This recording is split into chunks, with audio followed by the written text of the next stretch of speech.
Muchas gracias. Muchas gracias por la presentación, por la invitación. La verdad es que me hace mucha ilusión estar en este posgrado en la UAM Iztapalapa y aquí con Angélica y con todos ustedes. Así que hola a todas, todes y todos, ¿no? Muchas gracias por estar aquí. Yo les voy a explicar el proyecto de investigación que estoy realizando actualmente. Somos un grupo de personas realmente las que lo estamos realizando. Les voy a contar un poco de qué va. Y es con el objetivo de que cuando yo era doctoranda, una de las cosas que más disfruté fue el hecho de que diferentes profesores y profesoras que no eran los que estaban dándome clases en mi doctorado, pasaran por allí y dieran charlas, conferencias, talleres, y que pudiéramos conocer toda una serie de nuevos enfoques, diferentes perspectivas, otras metodologías, otros intereses, otros temas, otras cosas, ¿no? Diversidad. Eso es lo que realmente lo enriqueció y lo que nos hizo crecer a todas, ¿no? Entonces, bueno, un poco para contribuir a esa diversidad, pues me hace ilusión poder compartir con ustedes, pues nuestro trabajo, lo que estamos haciendo ahora en este momento, que justamente es este proyecto, visibilizar y dimensionar las violencias sexuales y de género en las universidades, con el objetivo de buscar la responsabilidad universitaria, ¿no? Justamente de esto se trata. Así que, bueno, les voy a hablar ay, un segundo que se quedó colgado. Ups, y ahora va de más. Entonces hablaremos de en qué contexto de las violencias de género hemos planteado nuestro proyecto, cuál es el contexto específico en las universidades, unas pinceladas de cuál es nuestro marco teórico, hablaremos propiamente del proyecto, cuál es el equipo, el punto de vista, la metodología, los objetivos, las fases, el diseño, qué hemos hecho hasta ahora, o sea, hasta este momento a dónde vamos, cuál es mi foco de interés, que se centra en las violencias digitales, cuáles son los resultados que esperamos, teórico-metodológicos y materiales y productos, y cuál es la continuidad que esperamos o que prevemos con otras convocatorias, ¿no? Con otros proyectos, otros financiamientos que de alguna manera pues nos permitan continuar. Así que de alguna manera el contexto igual no es necesario ahondar mucho en él porque se conoce que es un grave problema social que está sobre la mesa, que es actualidad, pero que de alguna manera sí que es importante volver a recordar, ¿no? Como en este informe de la Comisión Europea ya de hace un par de años, que nos dice que una de cada tres mujeres ha sido agredida física o sexualmente o ha sufrido abusos psicológicos en su entorno cercano, o que una de cada cinco ha sido acechada o acosada sexualmente, o que una de cada 20 ha sido violada, ¿no? Estamos hablando de cifras de una enorme magnitud. Y si queremos ver cuál es la normalización de este problema, cómo está de invisibilizado justamente porque está normalizado, pues echamos una mirada al Eurobarómetro de violencia de género del 2016, donde a esta pregunta de si crees que tener relaciones sexuales sin consentimiento puede estar justificado en algunas situaciones, por ejemplo, si has bebido, has usado drogas, si te has ido con alguien voluntariamente después de una fiesta o de una cita, si llevas ropa que se considera sugerente o provocativa, si no dices claramente que no o no te has resistido físicamente, ¿ah? Se contesta que sí, o sea, aún hay quien contesta que sí, tanto en España como en la Unión Europea, tanto hombres como mujeres, y eso nos habla de esta normalización, ¿no? O sea, es un tipo de pregunta a la que definitivamente siempre tendríamos que contestar no, y incluso ya no tendríamos ni que plantearnos esta pregunta, ¿no? Y también tenemos personajes dentro de esta normalización que no solo lo practican para sí, sino que se vanaglorian de ello, ¿no? Los llamados influencers como eh, Álvaro Reyes, que se considera a sí mismo un gurú de la seducción y que enseña su sabiduría, muy entre comillas, en la red y que además cobra por ello, ¿no? La friolera cantidad de 300 euros de hace un tiempo, ahora igual y hasta cobra más. Y puede afirmar cosas como no tienes que pedir permiso, ¿no? A una chica, siéntete con derecho para hacer lo que quieras. Si pides permiso es símbolo de inseguridad y ya se puede sentir legitimado a acabar una relación por la fuerza o a besar a las chicas por la calle sin su consentimiento. Y todo esto lo vende como seducción, como sabiduría, ¿no? No solo lo practica para sí, sino lo vende y además hay quien lo compra, que es lo más interesante, ¿no? Y si vamos al contexto propio de las universidades, podríamos enseñar mil ejemplos y no acabaríamos hoy, pero para muestra basta un botón. Podemos hablar, por ejemplo, del caso este del catedrático de Sevilla, que incluso fue decano de la Facultad de Educación y que durante 4 años estuvo acosando sexualmente a 2 profesoras y una becaria que trabajaban con él. Tuvieron que aguantar abusos durante este tiempo e incluso lo hicieron de conocimiento del equipo de gobierno que no hizo nada hasta que no hubo una movilización por parte de la comunidad universitaria, no pusieron a manos a la obra y empezó el proceso que después de tiempo, pues sí, efectivamente acabó con una penalización y una multa, pero vaya, cuando el señor ya se había paseado a sus anchas, ¿no? Y era un secreto a voces, todo el mundo lo sabía. O, por ejemplo, el caso de este decano de Cambridge, en todos lados de cuestionabas, donde justamente nos está diciendo que habiendo acosado al menos a 10 personas sexualmente, en el momento sí, fue retirado de su cargo, le quitaron su docencia, fue apartado de ella, pero 2 años pues le readmitieron, en silencio, discretamente, sin pena ni gloria, aquí no ha pasado nada.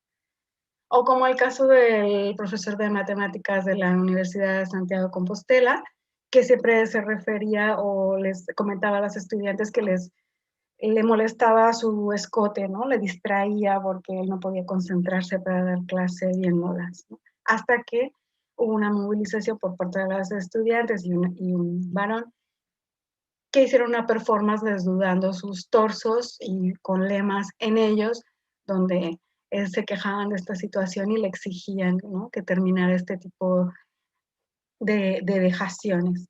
Bueno, pues hasta entonces no hubo una apertura de expediente, ¿no? Y bueno, como decía, así podríamos decir sucesivamente, pero este es el contexto. Entonces vamos a decirles, bueno, ahora cómo lo abordamos a partir de aquí, cuál es nuestro marco teórico, ¿no? Cómo nos diferenciamos de la noción de violencia sexual, de la de violencia de género, y cómo hablamos en plural de violencias sexuales y de género, y vamos a ver por qué, ¿no? ¿Cuál es el matiz? ¿En qué son diferentes? Bueno, pues la definición de la OMS del 2011 de violencia sexual dice que es todo acto sexual, ¿no? Tentativa de consumarlo, e incluso incluye comentarios o insinuaciones para coaccionar sexualmente a una persona, y dice que es en cualquier ámbito, incluidos el hogar, el trabajo, ¿no? Independientemente de la relación que se tenga con la víctima. Entonces, parece que está muy completa, pero luego cuando esta misma definición se aplica incluso en los propios estudios anteriores de la OMS, solo se habla de violencia sexual refiriéndose a mujeres que son forzadas físicamente, que tienen relaciones contra su voluntad y que es por parte de su pareja, ¿no? Entonces vemos que el ámbito se reduce a mujer, fuerza física, pareja, ¿no? Con estos tipos de actos humillantes o degradantes, ¿no?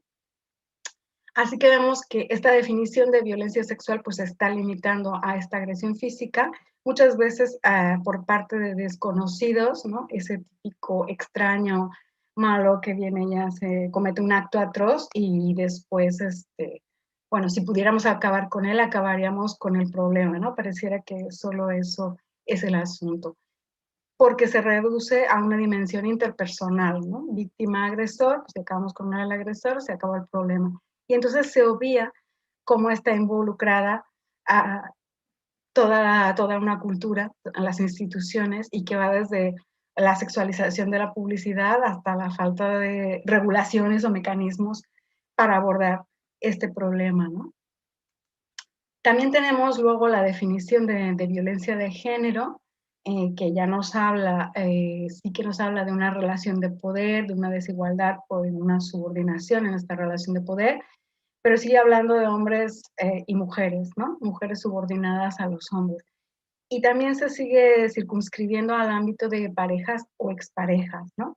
Efectivamente, en su prefacio parece que es mucho más amplia, pero muchas activistas y feministas y académicas han puesto ya el dedo en la llaga de que con esta definición, aunque en su prefacio está formulada ampliamente, luego a la hora de la final formulación o de aplicación, sí que se limita a entender la violencia como violencia doméstica que se decía antes, en el ámbito de la pareja o la expareja, ¿no?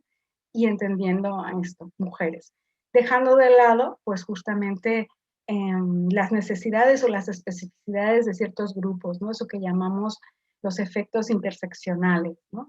Que no es lo mismo si yo soy una mujer claramente femenina, y si soy blanca, y si soy de origen europeo, y si soy heterosexual, y si no tengo ninguna diversidad funcional, y si estoy altamente alfabetizada, y soy joven, atractiva, de clase media alta, y utilizo una lengua anglófona y soy de tez clara, y de alguna manera profeso una religión que es mayoritaria, ¿no? Y soy fértil. O sea, todo este conjunto de privilegios y opresiones se van especificando de manera que estas violencias se manifiestan y actúan diferentemente, pues según qué tipos de intersecciones estemos tratando en cada caso, ¿no? Cuáles se encuentran en su momento. Por eso es que nosotras hablamos en plural, violencias sexuales y de género, ¿no? A partir de la definición de Villa y Jiménez, que dicen que son todas aquellas violencias que tienen su origen en una visión estereotípica de los géneros, ¿no?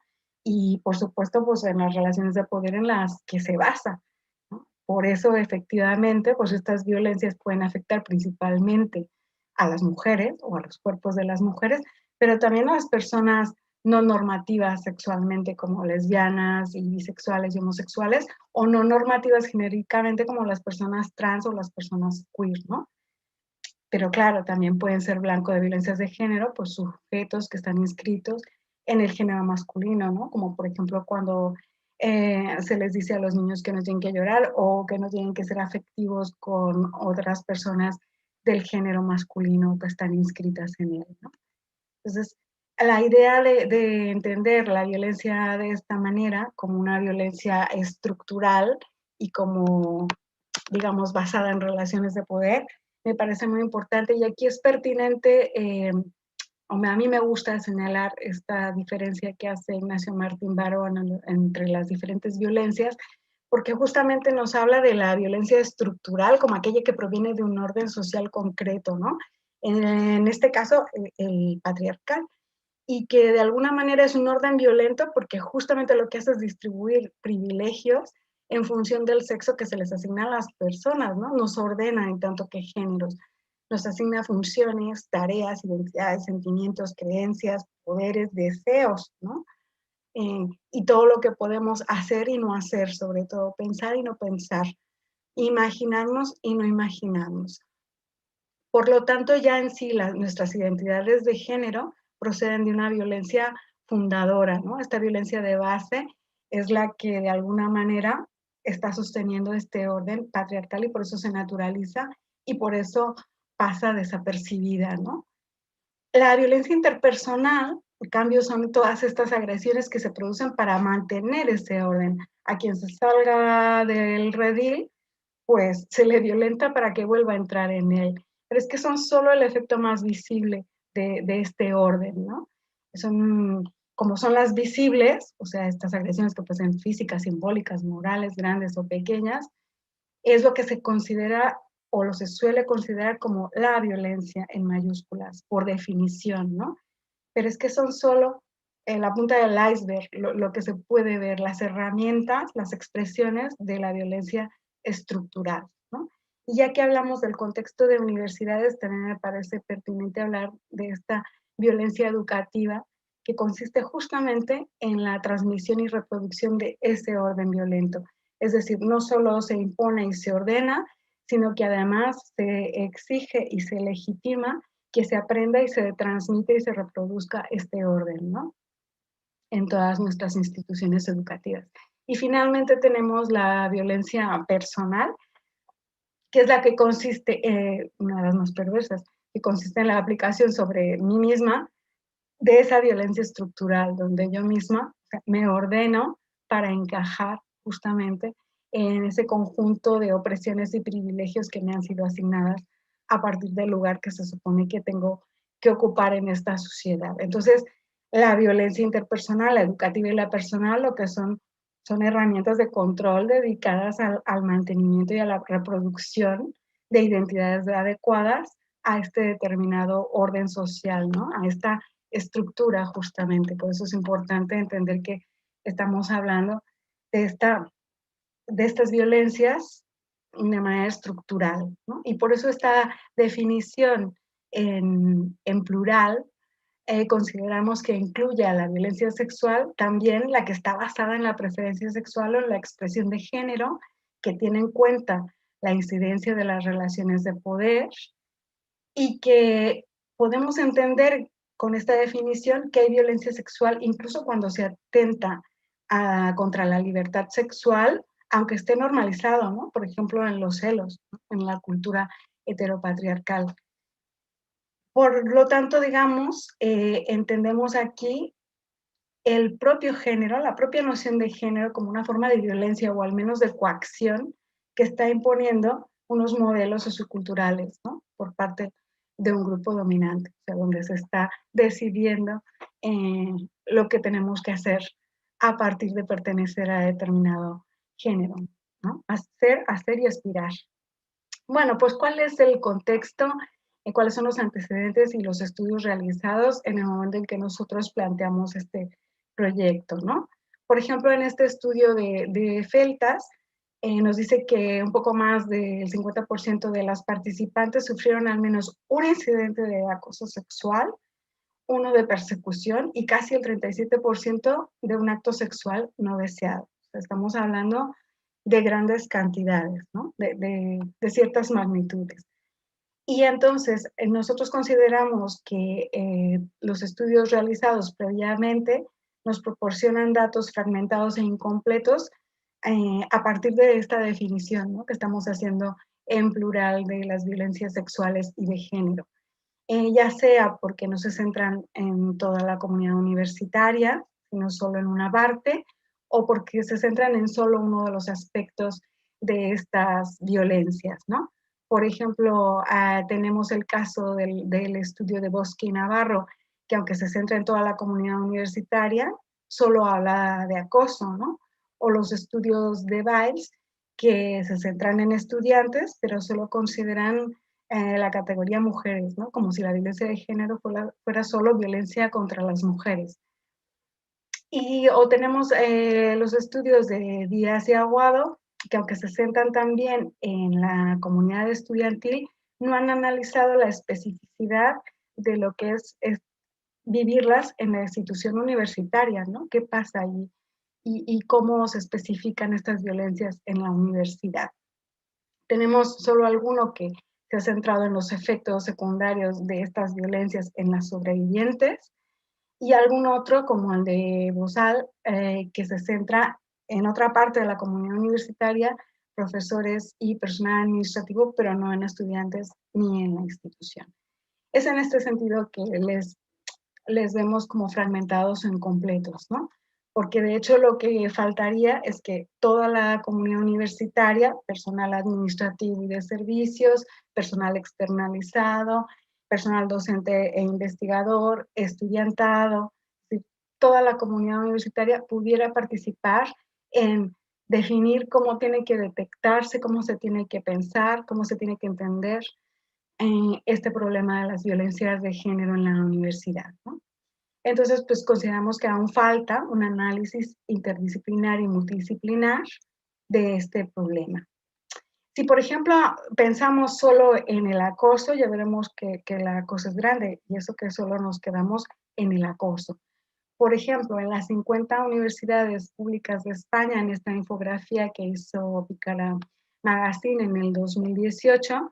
Con el birrete rojo vemos aquellas universidades en las que se ha registrado acoso, con el birrete dorado en donde no lo ha habido, con el gris en donde no lo ha habido, pero es que tampoco tienen protocolo que pueda enfrentarse a él, y con el birrete negro aquellas que no quisieron contestar, ¿no? Por alguna razón. Así que hasta el 2018 ya teníamos en Granada 65 casos, en el País Vasco y la Universidad Autónoma de Barcelona 23. En 27 universidades teníamos al menos un caso más. Teníamos 97 casos de acoso sexual, discriminación y agresión sexual y 60 casos de acoso en el lugar de trabajo, 2018. Y aún así son casos parciales porque no incluyen todas las violencias sexuales y de género que se dan contra las personas LGTBI, ¿no? Entonces, es en este sentido que mediante esta detección de que las personas LGTBI sufren violencias tanto por parte de sus compañeros como del personal académico, que es un antecedente de un estudio previo a nivel europeo que algunos miembros del equipo de investigación realizaron, y la noción de que los estudios anteriores parten de una visión pues estrecha, que no es sensible a la orientación o expresión de género, a la preferencia sexual o a los efectos interseccionales como clase, origen cultural, étnico, etcétera, que consideramos que había que tener en cuenta esta diferencia, ¿no?, de cómo considerar a las violencias sexuales y de género en la universidad. Porque aunque el problema está presente, pues la conciencia sobre ello es limitada. ¿Y qué pasa si es limitada esta conciencia? Que se hace mucho más difícil poder exigir que las instituciones, en este caso las universidades, se hagan cargo de su responsabilidad, de la parte que les toca, y de que nosotras como comunidad universitaria podamos exigirla, ¿no? O sea, justamente nos hace falta saber cuál es la magnitud del problema y ponerle cifras y ponerle dimensiones, pues para poder exigir responsabilidades, ¿no? Y poder exigir actuaciones. Y justamente, por ejemplo, Biles, del estudio anterior que les comentaba, en esta noticia lo que decía es, bueno, si uno pregunta, o sea, hay que estar preguntando continuamente, hay que mejorar los instrumentos, hay que ser cada vez más y mejores, y hay que ver cómo son los sitios con los que preguntamos. Por ejemplo, nosotros preguntamos sobre agresiones entre estudiantes, dice ella, y solo salía que había un 14 o 15%, pero si cruzábamos todos los ítems y veíamos toda la información estadística, veíamos que en realidad eso subía al 62%, ¿no? Entonces también hay que ver qué estamos preguntando y cómo lo estamos preguntando. En ese sentido es que consideramos que el conocimiento teórico aquí se ha sobrevalorado a expensas del conocimiento experiencial, ¿no?, de la experteza vivencial, o sea, de lo que la propia comunidad universitaria, que es la que tiene el problema, sabe ya qué pasa con las violencias y en cómo deberían detectarse y en qué es lo que no funciona y qué pasa si intentan denunciarlo y qué pasa cuando no lo denuncian, y todo esto que ya pueden compartir y de lo que podemos beneficiarnos a todas, todos para poder trabajar con este problema, ¿no? Así que la idea es que estos instrumentos que utilizamos para recopilar estos datos, evidentemente, bueno, como todo instrumento y como toda investigación, pues hacen solamente visibles determinadas experiencias e invisibilizan otras, ¿no? En este caso, unas de las que están invisibilizadas son las de grupos minoritarios como el colectivo LGTBIQ. Pero también otra de las cuestiones que hace mucho tiempo que insistimos, pero que no se ha hecho patente hasta la pandemia, donde toda la comunidad universitaria se tuvo que volcar en la virtualidad y tuvo que vivir del entorno virtual, pues que hace falta una reflexión sobre cómo son las experiencias mixtas, ¿no? En línea y fuera de línea, para entender que no es una simple suma de experiencias por un lado cara a cara y por otro lado virtuales, más bien es un continuo, ¿no? Como este que tenemos aquí, o sea, en la cual se retroalimentan, van de unas a otras, ¿no? Se entrecruzan, que puede ir desde bromas sexistas hasta la difusión de fotografías íntimas sin consentimiento, agresión sexual o violación. Es decir, es todo un continuo que justamente tenemos que saber cómo se especifica, ¿no? En tanto que experiencia mixta en línea y fuera de línea. Entonces, con todos estos antecedentes y estas cuestiones que detectamos como cosas que faltan, es que planteamos nuestro proyecto, ¿no? Con estas palabras clave, con la definición en plural, violencias sexuales y de género, con la noción de interseccionalidad, con la importancia de las relaciones de poder y con la importancia también de las experiencias mixtas en línea y fuera de línea. Y con la noción de conocimientos situados, de la cual hablaremos un poquito más adelante, cuando expliquemos un poco más sobre el marco teórico, ¿no? Bueno, entonces, ¿cómo hacemos frente a este problema? Pues si estamos diciendo que es un análisis interdisciplinar y multidisciplinar lo que se necesita, pues tenemos que abordarlo desde diferentes saberes y desde diferentes expertezas, ¿no? Pues en el proyecto participamos 5 universidades, pero lo importante es que participamos gente con diferentes backgrounds, ¿no? O sea, desde metodología de investigación feminista, estudios de género, TIC, metodología de investigación social, estudios de género, pedagogía, metodología cuántica, metodología quali. Y también tenemos un equipo eh, nacional, aparte del equipo base que hablaba anteriormente, un equipo latinoamericano y un equipo europeo, ¿no? Que la idea es justamente poder relativizar este conocimiento y que se pueda discutir desde diferentes perspectivas, desde diferentes puntos de vista y desde diferentes saberes teóricos, metodológicos y experienciales, ¿no? Y después se han ido integrando las personas que han ocupado las posiciones de predoctorales, de apoyo a la investigación, o aquellas investigadoras que por cuestiones contractuales pues no estaban en el equipo base, ¿no? Simplemente porque por requisito no se permite, pero que en cambio han estado trabajando todo el tiempo, ¿no? Con nosotras. Bueno, pues, ¿qué es lo que hacemos, ¿no? Digamos, ¿qué es lo que estamos buscando aquí? Pues una mayor comprensión de la naturaleza interseccional de estas violencias de género, fijándonos en cuáles son las limitaciones o las necesidades detectadas en estudios anteriores, replanteando cuáles son los procesos de producción de conocimiento, es decir, que esta vez participe toda la comunidad universitaria y poder incluir el mayor número de voces y diversidad posible, ¿no? Intentando generar un proceso participativo de la construcción de este instrumento de detección. Y luego miramos de manera transversal lo digital, es decir, no solo como herramienta de investigación y entorno de trabajo, sino como un entorno en donde ocurren las violencias sexuales y de género, ¿no? Donde se generan o se reproducen entre los miembros de la comunidad universitaria. Entonces, ¿cómo lo hacemos, no? Bueno, pues es una metodología cualitativa con una pluralidad de técnicas, porque de hecho el objetivo último es construir un cuestionario, ¿no? Entonces, Quanti-Quali no tenemos ningún problema en mezclarlo y en que haya una pluralidad de técnicas, porque justamente el marco es la metodología cualitativa. Ay, perdón, ¿alguien quería hablar?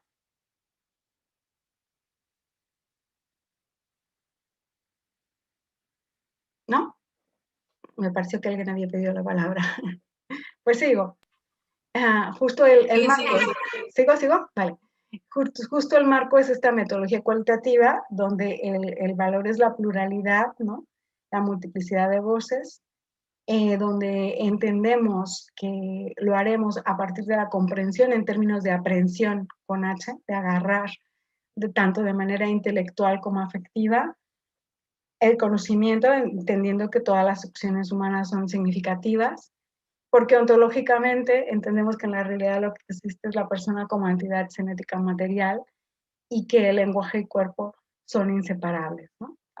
Esto es parte de lo que se llama la metodología de investigación feminista, que se contrapone a lo que se considera el modelo Olimpo, ¿no? O al que podríamos decir mainstream, donde a diferencia de buscar a la competitividad o el individualismo, lo que se busca es la dimensión social de este conocimiento, ¿no?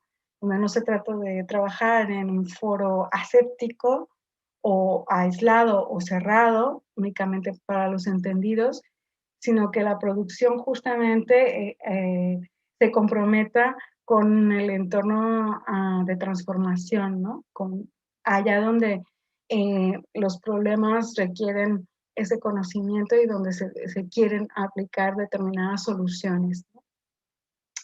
También se trata de que haya una heterogeneidad y una diversidad tanto en el equipo de investigación como en los productos y publicaciones como en las audiencias, ¿no? Y donde lo que se busca fundamentalmente es la diversidad, la transversalidad, ¿no? La participación y la inclusión. Por eso es que la categoría de género es central en el análisis, ¿no? Y siempre se realiza un análisis comparativo de género para poder detectar cuáles son las desigualdades, ¿no? ¿Qué es lo que está sucediendo allí en términos de privilegios y opresiones? Y se da un valor a todo el proceso intersubjetivo de conocimiento, ¿no? Donde se construye ese conocimiento y de reflexividad de ese conocimiento, ¿no? Donde ponemos en tela de juicio pues, las relaciones de poder con las que trabajamos, los propios sesgos con los que trabajamos y la manera en que escogemos lo que vamos a trabajar, ¿no? A qué damos importancia, qué consideramos prioridad. Entonces, la idea a partir de esta metodología es poder repensar los procesos de producción de estos instrumentos que puedan detectar las violencias sexuales y de género para que puedan incluir cuáles son las experiencias y cuáles son las voces de la comunidad afectada, ¿no? Por eso se busca este proceso participativo. Y lo hacemos a partir de esta noción de conocimientos situados e intentamos hacerlo desde allí, esta noción de Donna Haraway, que lo que nos habla es de un conocimiento situado que lo que tiene que hacer es conexiones parciales entre las diferentes posiciones de sujeto, ¿no? Y que esa producción de conocimiento lo que tiene que hacer no es difundirse, sino difractarse, es decir, no transmitirse verticalmente de arriba abajo, sino que cada vez que pasa a otras manos adquiere otro ángulo, otro punto de vista y también se hace eh, con otras herramientas, ¿no? Con lo cual no hay un saber único o último, aquel al que debemos pleitesía, ¿no? Sino una arena de la argumentación en la que tenemos que poder discutir y poner a prueba cada vez estos conocimientos. En ese sentido, pues aquí estamos gestionando un gran equipo interdisciplinario donde existen evidentemente relaciones de poder, como no podía ser de otra manera, como en todo el mundo, asociados al proceso de producción de conocimiento, pero donde se trata justamente de que eso no sea normalizado ni que sea oculto. Se trata de construir colectivamente el cuestionario, no solo desde la experteza académica, sino también desde la experteza vivencial de la comunidad universitaria, que tenemos ese problema. Se trata de poner el acento en esas realidades mixtas y no verlas como separadas, sino como ese continuo, y de poder definir cuál es el alcance de estas violencias en la universidad, porque entendemos que eso es lo que nos puede permitir un mayor compromiso con su desarticulación, ¿no?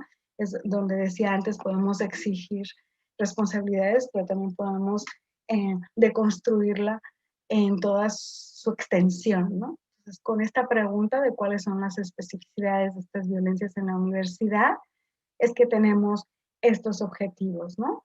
Generar proceso colectivo de pensar las diferentes estas violencias desde un punto de vista feminista e interseccional, medir y visibilizar la escala y el alcance de estas violencias a partir de la creación colectiva de un cuestionario hecho por la propia comunidad afectada y difundir estos conocimientos a diferentes niveles, ¿no?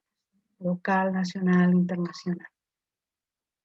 Este proyecto tiene 4 fases que más o menos se corresponde con los 4 años que dura este proyecto. En la primera fase hay un análisis crítico de lo que se ha hecho anteriormente, cuestionarios y documentos a partir de los cuales se ha hecho la detección de estas violencias.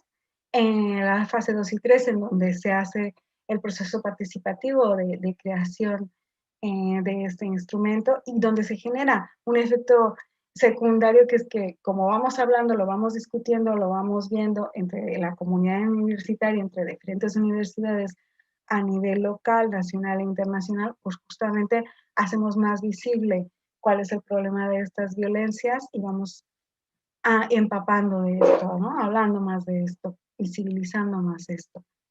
Y finalmente, esta definición de cuál es el alcance hasta ahora, lo que puede alcanzar o podrá alcanzar este instrumento como un primer paso únicamente para futuras investigaciones, ¿no? Y para poder profundizar en formas de conocimiento que intentan ser no discriminatorias, ¿no? Y bueno, las diferentes pasos del diseño de investigación, que no me detendré en cada uno de ellos, solo quiero señalarles cómo siempre queremos mantener un enfoque en la perspectiva mixta, ¿no? Online, offline, o digital analógica, o presencial virtual, o como queramos llamarle, ¿no? En cada uno de los pasos se trata de poder incluir estas dimensiones, ¿no? Y cómo la validación que hacemos tanto de los primeros indicadores como eh, de lo que podría ser el primer cuestionario, cuenta con una validación experta, pero también con una validación de la comunidad universitaria, ¿no? De los diferentes grupos que han ido construyendo, PAS, PDI y estudiantes, ¿no? Así que la idea es que durante todo este proceso se generen las redes con las instituciones y las administraciones para que puedan administrarlo masivamente. Haremos una prueba piloto a nivel nacional e internacional, lo traduciremos a diferentes idiomas y después de analizar esta prueba piloto, también análisis colectivo, pues volvemos a hacer una validación tanto experta como por parte de la comunidad para poder dar unos primeros resultados, ¿no? Que también interpretaremos de manera colectiva y siempre con, como decía, con esta incidencia en la perspectiva mixta. Entonces, aparte del informe, la idea es poder proporcionar una guía que junto con el cuestionario y otras técnicas cualitativas puedan ayudar en la detección de estas violencias a quien quiera utilizarla, ¿no? La idea es esta, poder difractar este conocimiento.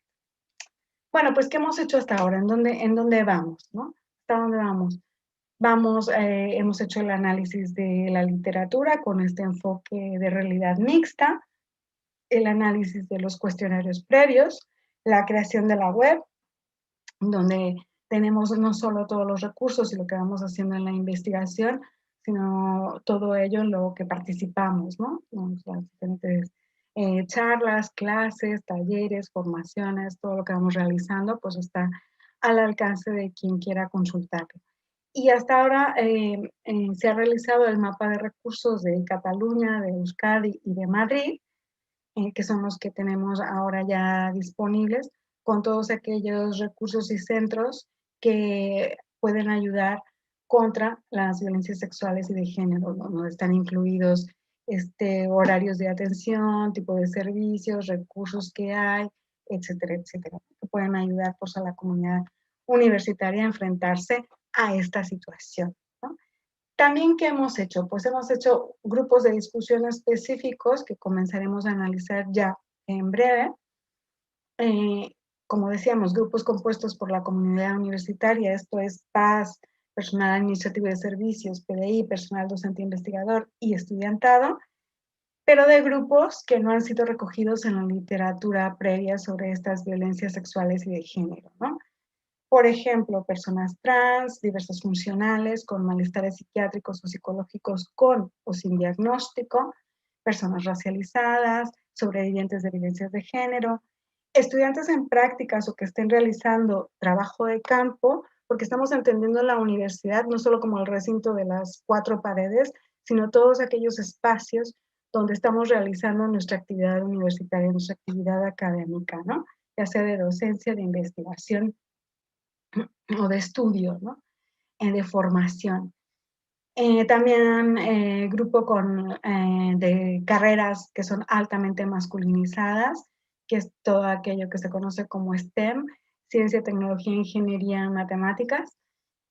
Personas subcontratadas, decíamos, como el personal de la limpieza, por ejemplo, que ya ni se considera parte de la comunidad universitaria, o personas expertas en violencias sexuales y de género, que aunque han estado muchas veces en primera línea de la batalla contra estas violencias, no se ha sistematizado y recogido a cuáles han sido sus aprendizajes y sus obstáculos, ¿no? Y los problemas a los que se han enfrentado.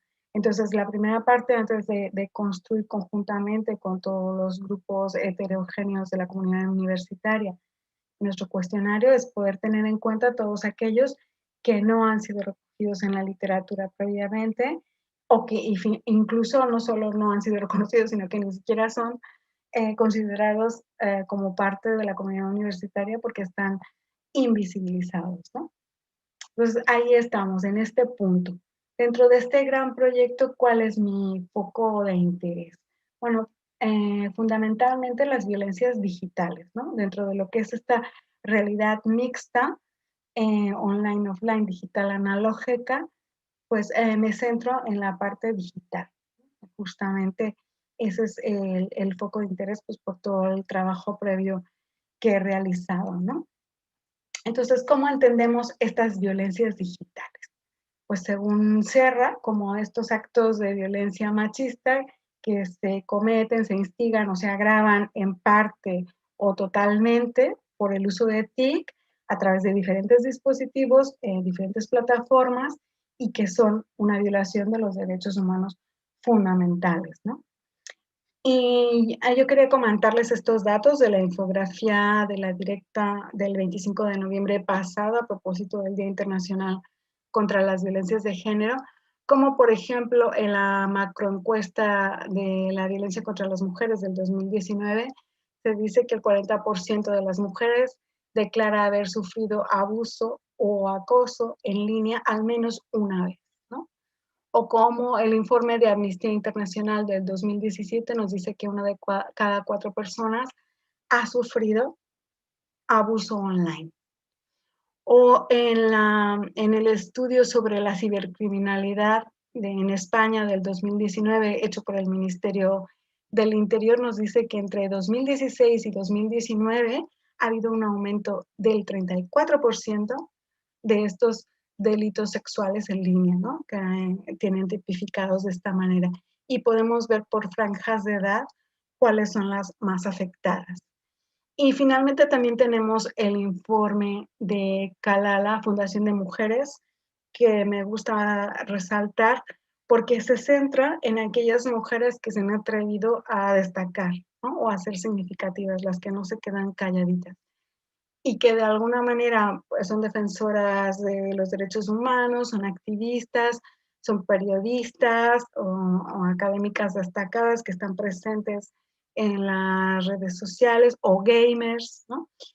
Y que entonces sufren en el 82% se han visto afectadas por estas violencias digitales, principalmente a través de Facebook y Twitter, seguido de la mensajería instantánea y de Instagram, ¿no? Eh, estas violencias digitales decíamos que las entendemos como un continuo, ¿no? Con realidad mixta online y offline.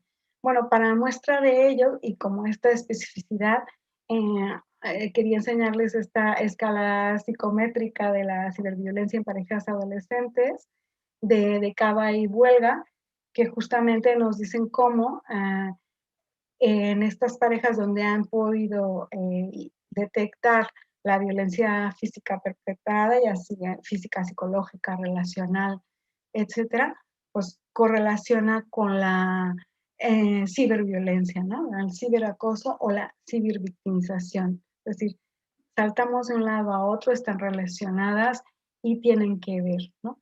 Por lo tanto, el perfil, ¿no? de las personas atacadas son aquellas que han estado ya en una relación íntima de violencia, aquellas que han sobrevivido a actos de violencia física o sexual, a las profesionales que están en espacios de comunicación, activistas y gamers que decíamos, a mujeres jóvenes entre 18 y 30 años, porque se considera que son las principales usuarias y como son las que más usan, son las que están más expuestas, según los datos del 2014.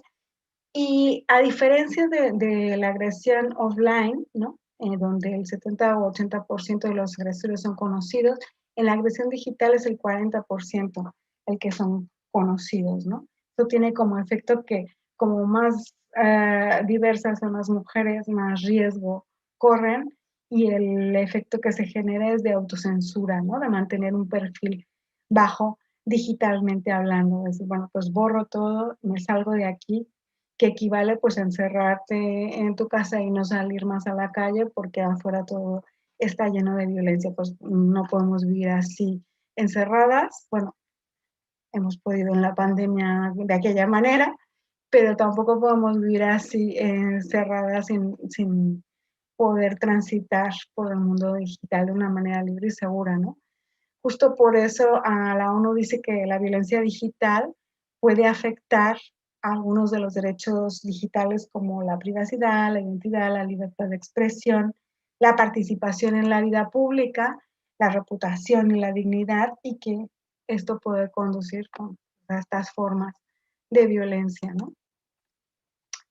¿Cuáles son estas especificidades de estas violencias digitales, ¿no? Ya hablábamos que es, de su correlación con la violencia física o presencial o analógica, pero aquí también tenemos la especificidad de la persistencia en el contenido. No es un hecho violento que pasa y entre comillas se supera y ya está, sino que hay una persistencia de este contenido se queda en el entorno digital, se redifunde y por lo tanto genera una revictimización, ¿no? Y también genera el efecto de la difusión del miedo, ¿no? Para que las demás que no han sido atacadas vean qué pasa cuando te atreves a hablar, ¿no? O cuando te atreves a significarte, o a destacar, o a sobresalir, ¿no? O a poder vertir tus opiniones, ¿no? Por lo tanto, hay un aumento de espacios donde se sufren las agresiones. Ya no solo es la casa, el trabajo o la calle, sino también los entornos virtuales, ¿no? Bueno, pues dentro de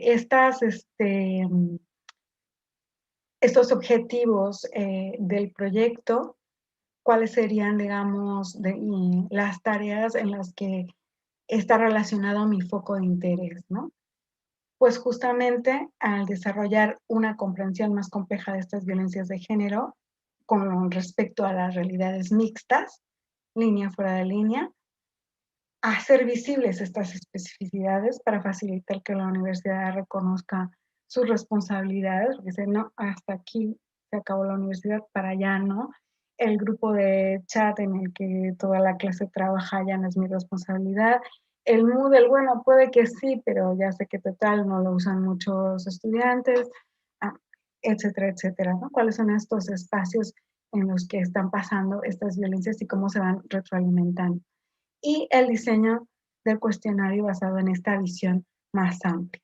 Entonces, ¿cómo estas tareas que tocan mi foco de interés están relacionadas con las tipologías de violencia y las dimensiones de las violencias sexuales y de género que hemos identificado hasta el momento, ¿no?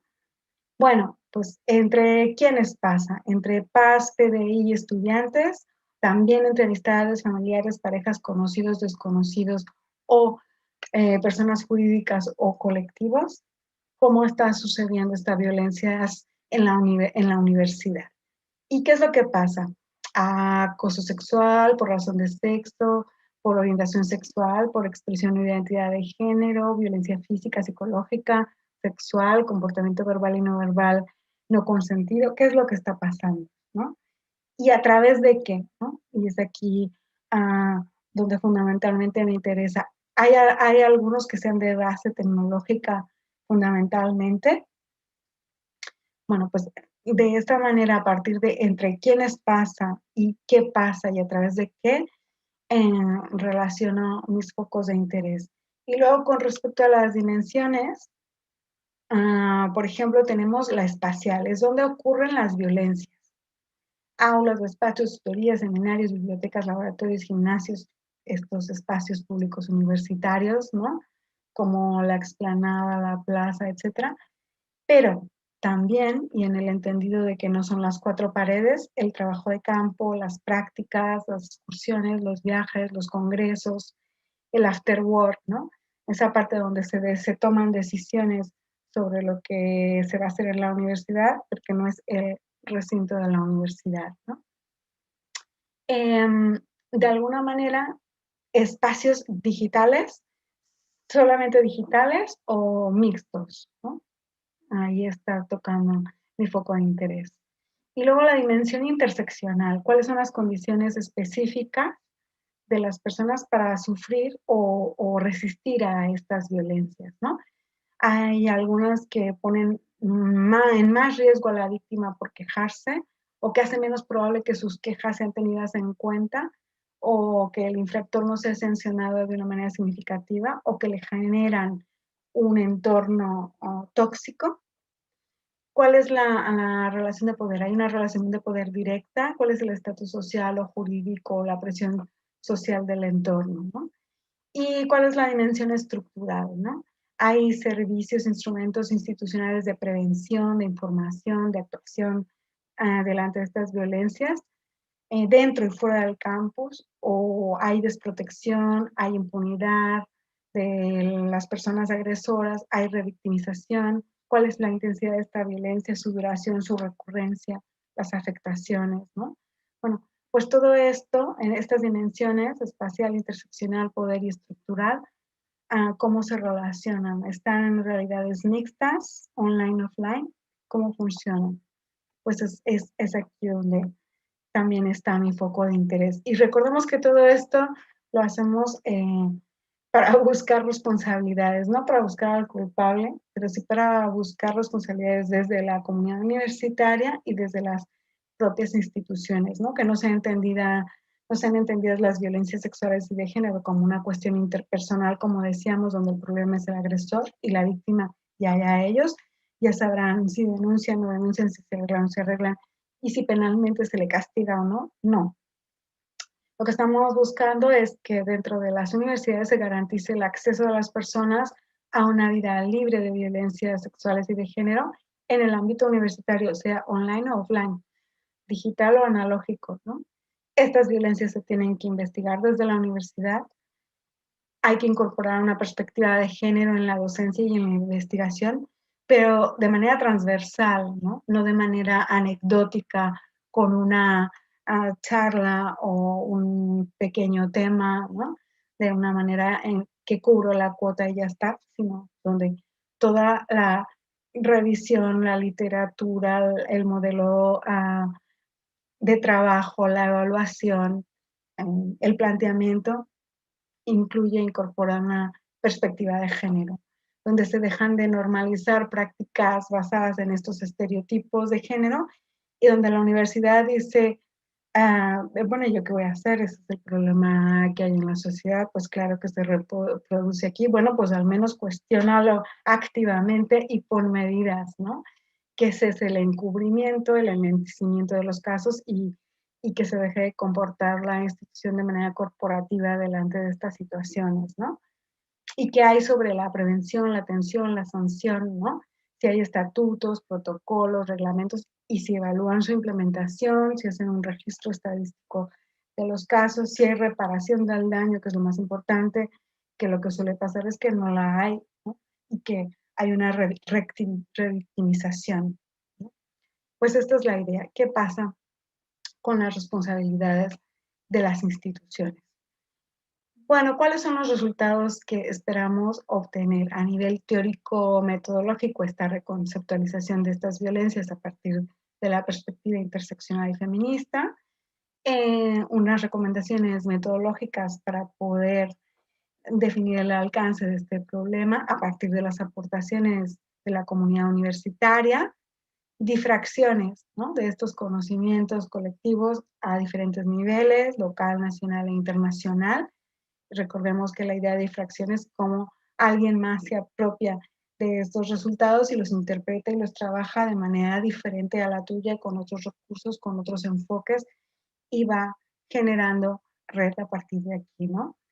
Y un equipo internacional que después de este trabajo esperamos esté más fortalecido para presentar otros proyectos y continuar la red y continuar buscando otras convocatorias y financiamientos para poder seguir trabajando, porque evidentemente no vamos a acabar con este problema en 4 años, ¿no? Rápidamente. A nivel de materiales y productos que nos hemos comprometido a realizar, pues son el cuestionario en diferentes idiomas, no solamente un informe de resultados, sino los propios datos disponibles en línea a partir de nuestra web para, como decía, se puedan difractar, puedan ser analizados e interpretados desde otros marcos y desde otras perspectivas. La web, que como les decía ya está en activo, que contenga toda una serie de materiales y recursos que puedan ser útiles para luchar contra estas violencias, y materiales y artículos en acceso abierto, ¿no? Justo para facilitar que la difracción no sea nada más dentro de la comunidad universitaria, sino dentro y fuera de ella, ¿no? Y que no tengamos que pagar por producir conocimiento también. Y una guía, la que les había comentado antes, que junto con el cuestionario sirva y otras técnicas cualitativas para detectar estas violencias o que pueda ser útil para futuras investigaciones, ¿no? A partir de aquí se puede decir, bueno, pues aquí nos equivocamos, hasta aquí llegamos, por aquí hicimos, y dónde más podemos seguir, ¿no? Y la idea de la continuidad justamente es que creemos que estas difracciones también tienen que ser a partir de otros proyectos y otras convocatorias y tejer redes, como decía. De momento, nosotros hemos estado en sintonía con todos los preceptos del programa marco europeo que terminó el horizonte de 2020, que pedía la incorporación de la perspectiva de género en todas las etapas de la investigación, en todas sus fases, pero también en la gestión del equipo de investigación y también en la difusión del conocimiento. Algunas de estas cuestiones quedan presentes en el siguiente programa marco y entonces esperamos estar en consonancia con él para poder continuar trabajando en ese sentido, ¿no? También acabamos de terminar este proyecto del Instituto Internacional Catalán por la Paz, donde hicimos eh, este trabajo de Aprendemos Juntas con universidades catalanas y mexicanas, y trabajamos con gente de la Universidad de Hidalgo, de Ciudad de México y de Puebla para ver cuáles eran las respuestas en sus universidades y en las nuestras respecto a estas violencias sexuales y de género. De hecho, acabamos de hacer las jornadas, ¿no?, de resultados, un poco de recoger la experiencia. Y próximamente, en los próximos meses, haremos estas jornadas de metodología de investigación feminista, donde nos centraremos en esta parte metodológica y epistemológica de la investigación, que es a partir de una convocatoria también del Instituto de las Mujeres, ¿no? La idea es como poder ir extendiendo, trabajando, trabajo de hormiguita e ir generando estas redes de trabajo conjunto, ¿no? Pues hasta aquí es lo que comparto con ustedes de lo que estamos haciendo en este proyecto y ahora, digamos, haciendo ejercicio de la reflexividad de que estamos en una institución jerárquica en la que hay unas relaciones de poder y donde yo he hecho uso de la palabra un montón de tiempo, pues ahora también se trataría de que podamos conversar, ¿no? Que no solo se trate de ustedes tienen las preguntas y yo las respuestas, sino que todas tenemos expertezas y saberes particulares que podemos compartir, ¿no? Y a ver si en ese sentido podemos conversar de cómo lo ven, cuáles son sus experiencias, cuáles son sus posiciones, qué conocen al respecto, no sé, todo lo que quieran comentar. Pues muchas gracias.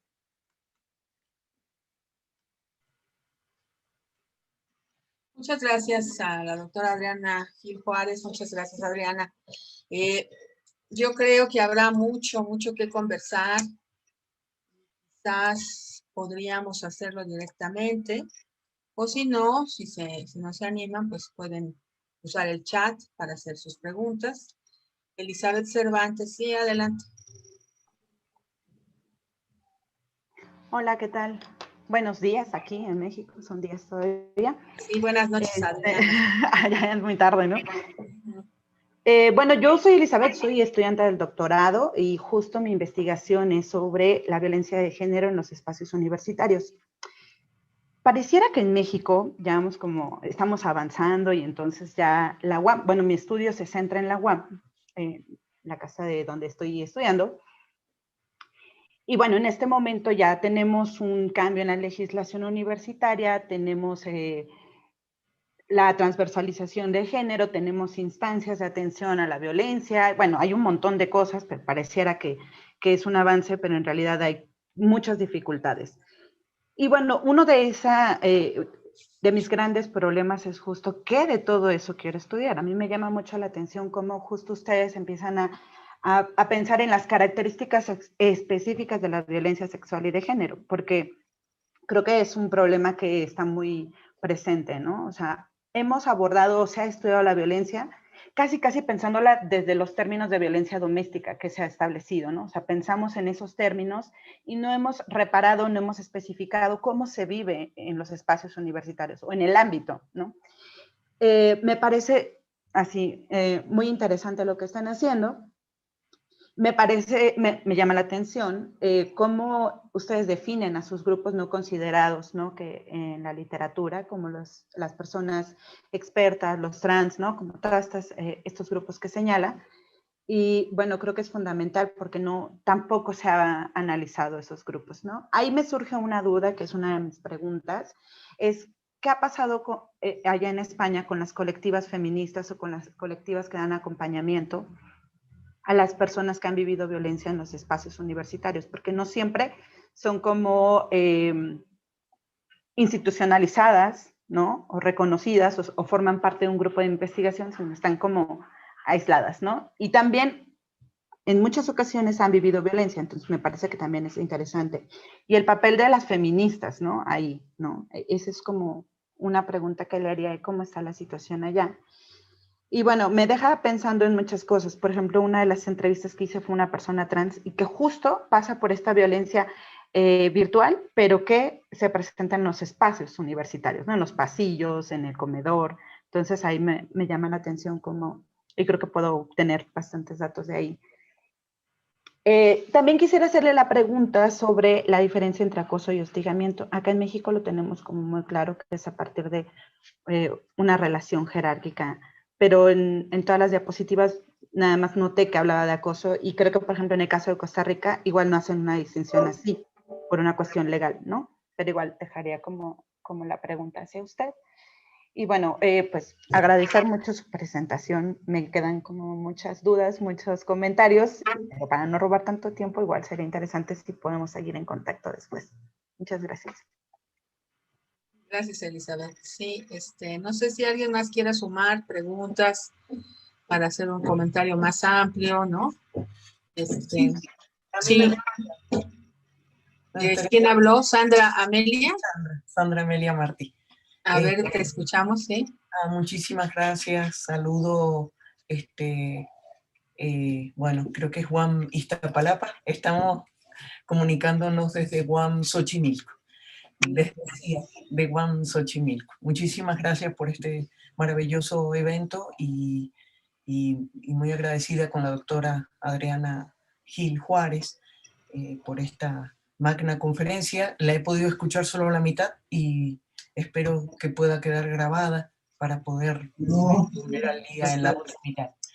De todo, sobre todo los documentos y bueno, y esto que tan brillantemente usted interrelaciona entre tantos ámbitos. A mí me gustaría hacer una pregunta en torno a un fenómeno que se desarrolla un poquito más, lo he observado un poquito más en otra de las universidades, que es la UNAM. Pero en la UAM está, dijésemos, presente la situación en donde la persona está registrada, por ejemplo, de un modo masculino, pero requiere, a modo de su sentir simbólico y su sentir de vida, que sea nombrada en femenino. Entonces tenemos un problema con ciertas docentes, tanto varones como mujeres, que lo nombran de acuerdo a la lista. Las personas empiezan a tener una suerte de nombre o nickname o una representación de nombre, y yo he observado que los colegas no son respetuosos en esa decisión de identidad y de identificación de las personas.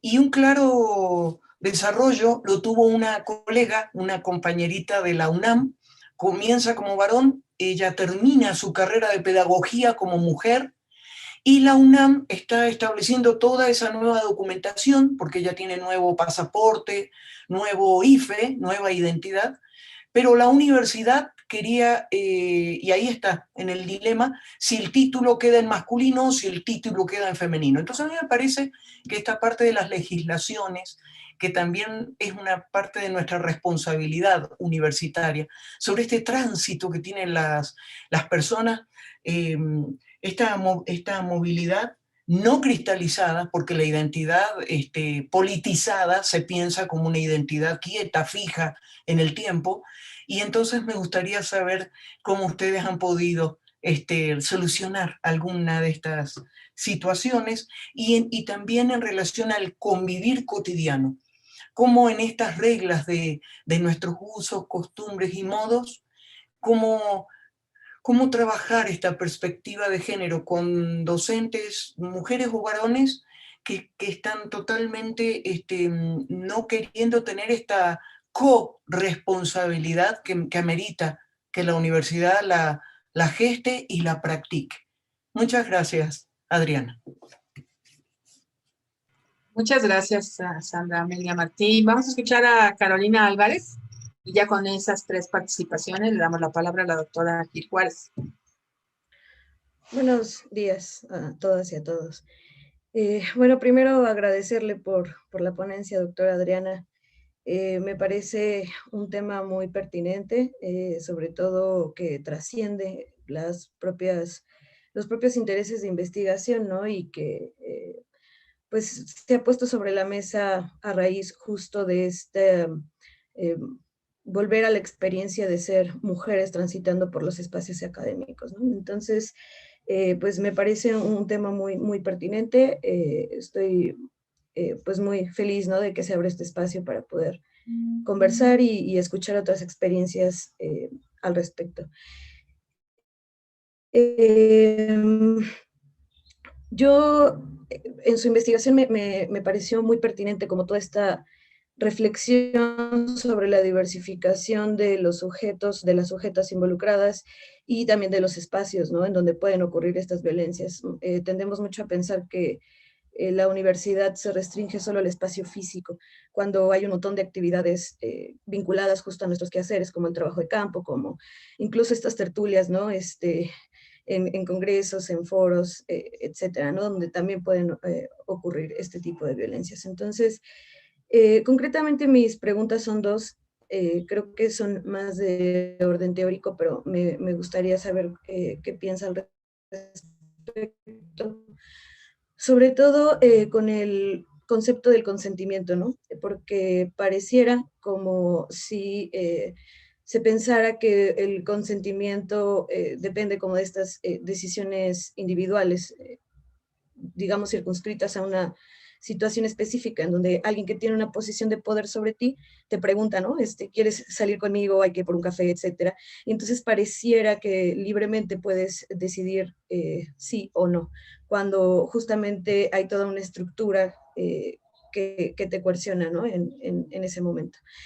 Me gustaría saber sobre su reflexión con respecto de este concepto del consentimiento, y sobre todo pensar sobre los efectos a largo plazo de estas denuncias y también sobre los silencios, ¿no? Es decir, pareciera como si se pudiera pensar en la violencia de género, las violencias sexuales, solo restringidas a una situación específica, ¿no? Es decir, en este momento te agredo, pero ¿qué pasa con posterioridad, ¿no? A si denuncio, si no denuncio, sobre todo pensando en cómo se maneja el ámbito académico, ¿no? Es decir, a través, no sé, de redes, sobre todo de recomendaciones, y con toda esta tendencia hacia las censuras y hacia la restricción de los espacios, ¿no? Que pueden sufrir las mujeres que denuncian o que denunciamos. Es decir, en este momento yo atravieso por toda esta burocratización de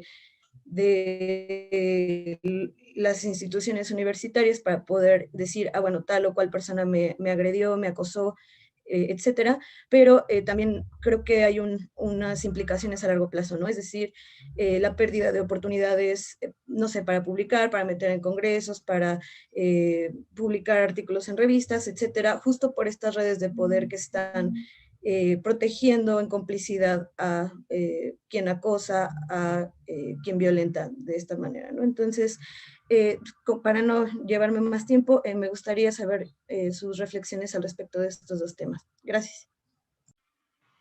Gracias, Caro. Doctora, por favor.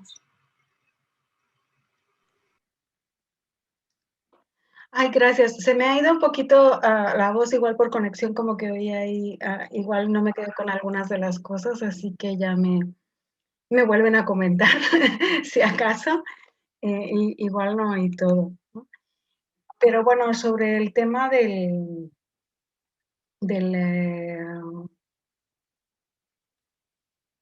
de qué pasa con las colectivas feministas que no son reconocidas, efectivamente, pues es un problema, porque lo que ha habido es un trabajo voluntario y voluntarioso, ¿no? A partir de los propios tiempos y cuerpos de las personas que lo han hecho, ¿no? Y el compromiso ético y político que se ha hecho.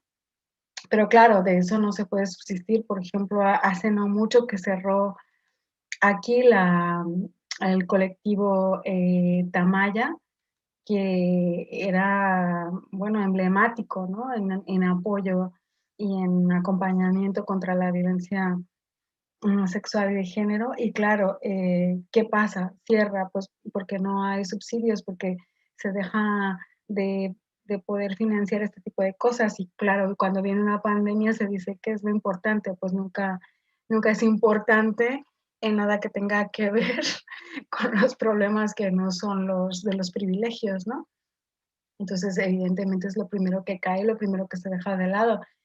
Pues esta gente no va a seguir trabajando porque sí, bueno, pero perdemos todo un saber y todo un hacer de muchos años, ¿no? Y toda una tradición que es muy importante. Bueno, poder y resistencia, ¿no? Siempre vamos unos delante y unas atrás. Pero yo creo que es importante justamente mantenerse en esa línea. Por ejemplo, en estas jornadas que les decía que acabamos de realizar en este proyecto de universidades mexicanas catalanas, justamente las universidades mexicanas, la UNAM, la del Estado de Hidalgo y ¿cuál era la de Puebla? No me acuerdo la de Puebla. Hoy me van a pegar.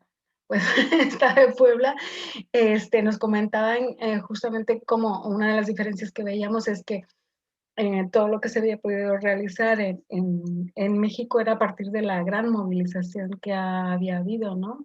Por parte de las estudiantes, como pues a partir de los tendederos, ¿no? De los scratches, de una serie de cosas, incluso scratches virtuales, habían conseguido poner esto otra vez en tela de juicio, ¿no? Algo así como que deje de estar en el silencio. Y decíamos, bueno, igual aquí tenemos más protocolos y ya casi conseguimos que todas las universidades tengan una y que a lo mejor haya un observatorio de la igualdad en cada universidad y tal, pero nos falta volver a recuperar toda esa parte de la movilización para que esto vuelva a prender, ¿no? Vuelva a haber candela y podamos hacer presión. La presión siempre viene de los movimientos sociales y no acaba de venir de la academia. Perdonen, pero disculpen.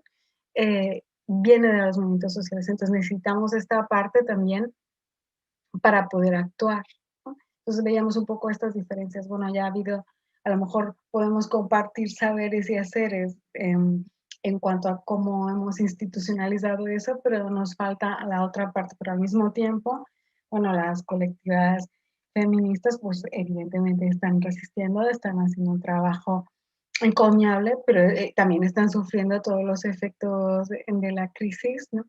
Y de la pandemia, evidentemente. O sea, es sabido que todos los números de violencia intrafamiliar han subido porque a partir de la pandemia pues te tenías que quedar en casa con tus abusadores, ¿no? Con tus acusadores y agresores.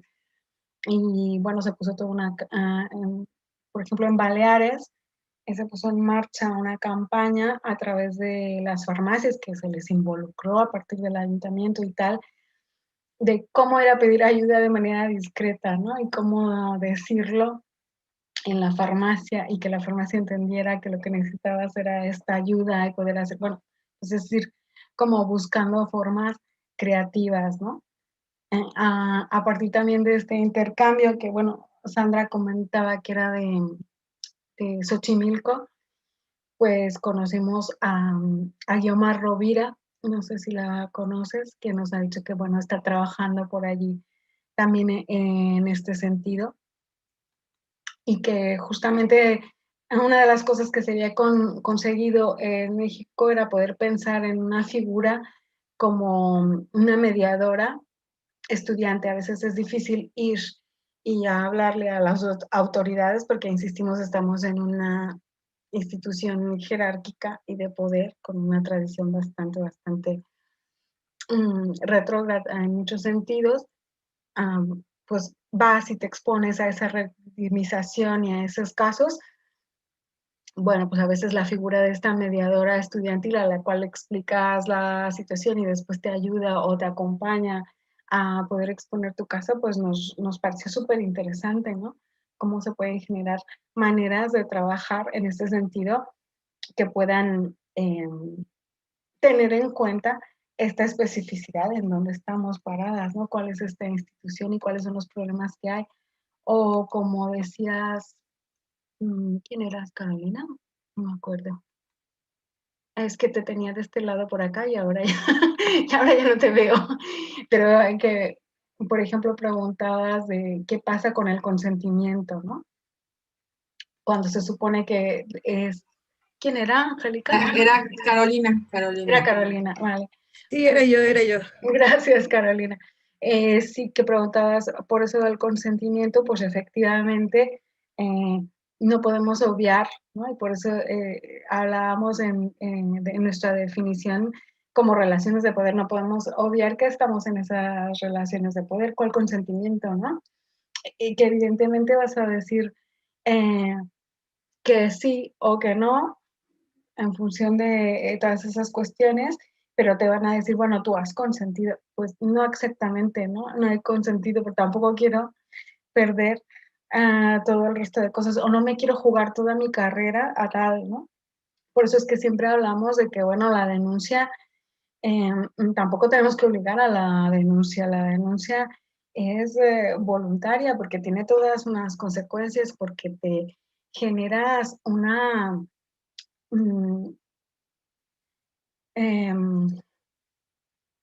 pones en juego toda tu vida, ¿no? Allí en ese momento, de ponerte vulnerable, de ponerte a la revictimización, de ponerte en cuestión, de ser mal vista por todos los que te rodean, ¿no?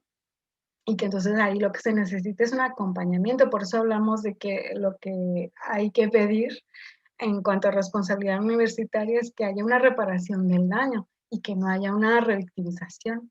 Es que lo que no hay ahora mismo es esa reparación del daño, ¿no? Eso es fundamental. Si me dejo algo por ahí me dicen, ¿eh? Pero bueno, vamos hablando todas. Sobre la cuestión del nickname, ¿no? Que me decían, Evidentemente, esto es que es un derecho, bueno, es un derecho, en nuestro caso es un derecho a nivel catalán, pero no a nivel de todo el Estado. Me parece que en Andalucía también, pero no se ha generalizado a todo el Estado español. Pero sí que en Cataluña es un derecho. Y, por ejemplo, una de las cosas que hice en un proyecto pasado en el que hice una guía para la incorporación de perspectiva de género en las asignaturas, es justamente poner ítems al respecto de esto, ¿no? La metodología docente también incluye cómo me dirijo a las estudiantes y les digo por el nombre escogido, evidentemente, porque tienen derecho a ese nombre. Que la propia burocracia les limite a que tienen que esperar que durante un tiempo no pueden tenerlo en su documentación oficial, etcétera, no quiere decir que no tengan derecho a ser nombradas así, ¿no? Y a ser respetadas como lo han elegido, evidentemente, ¿no? Y claro, todo esto es un trabajo de concienciación, bueno, concienciación en plan, vamos a hacer psicología comunitaria y vamos a concienciar a todo el mundo, sino es de debate, de discusión. O sea, el trabajo con todo lo que tiene que ver con el género, pero especialmente con las violencias sexuales y de género, es de politización, ¿no? Lo que hay que hacer. O sea, esto es un problema social de todas. Esto es un problema político, es un problema de poder.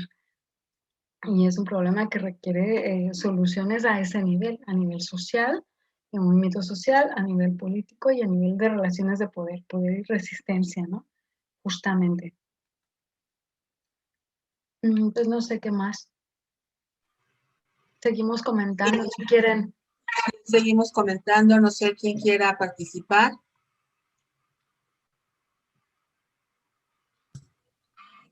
Marín primero y después otra vez Sandra Amelia, por supuesto. Sí. Bien cortito. Bueno, primero felicitar la iniciativa de investigación. Soy Angélica Marín, soy de Chile. Muchas gracias por la invitación que me llegó de una manera bien, ¿cómo señalarlo? Precisa. Me parece muy interesante la investigación de la violencia de género con especial foco en violencia sexual, pensando en la realidad de nuestra universidad y que el 88% se da la violencia de género en su manifestación de violencia sexual. Así que los resultados que allí se obtengan, como lo señaló Adriana, no solamente son de impacto para su universidad, sino nacional, sino también nos van dando pistas a todos quienes estamos trabajando en la erradicación de la violencia de género en los espacios universitarios. Me gustó mucho eso de la búsqueda de responsabilidades, no la culpabilización, sino la búsqueda de responsabilidades para hacernos cargo con las políticas de igualdad de género, donde uno de sus pilares debería estar puesto en erradicar la violencia de género. Así es que eso, solamente quería felicitar la iniciativa y decir que estaré muy atenta porque estos resultados nos ayudan a todos. Muchas gracias, muchas gracias. Ahora sí, Sandra, escuchamos Sandra Amelia. Muy bien, muchas gracias. También lo escribí en el chat, en realidad es una pregunta, si esta guía de perspectiva de género para asignaturas es un documento abierto para compartir o es un documento que está en proceso. Esta guía que tú recién nos nombrabas, Adriana. Gracias. Sí, Adriana. Gracias, Sandra, te estaba leyendo justo en el chat. Bueno, ahora está, o sea, la hemos acabado y lo que no hemos hecho es una prueba piloto, o sea, hemos hecho una prueba piloto en el equipo de investigación que le hicimos con nuestras asignaturas y ahora lo que habría que hacer es como probarla, ¿no? Entonces, sí, como que la idea nuestra siempre es hacer conocimiento abierto. Entonces, bueno, si algunas de ustedes quieren probarlas en sus asignaturas, pues encantada que lo probemos y que la adaptemos, ¿no? Bueno, a ver qué tiene que ver en unos espacios de docencia y otro, que eso también será importante, ¿no? Trabajar con los diferentes espacios de docencia y las diferentes metodologías y los diferentes tipos de asignaturas, ¿no? Eso también será bonito, así que pues podemos podemos hablarlo y estar en contacto, ¿no? Pues sí, aquí hay varias académicas que decimos sí, así es que Adriana, la esperamos para empezar a probarla, ¿no? Encantada, encantada. No sé Pues, si para ello, no sé si para ello se requeriría dejar los correos pues institucionales. sí, estaría bien que alguien, bueno, si no los quiere poner aquí en el chat, pues se los dan a Angélica o no sé a quién de las... Nos envían a nuestra dirección del posgrado, ahorita, por favor, del IOC, si ponemos nuestra dirección del posgrado en el chat, y nos mandan los datos para que podamos nosotros gestionar. Claro que sí. Claro que sí.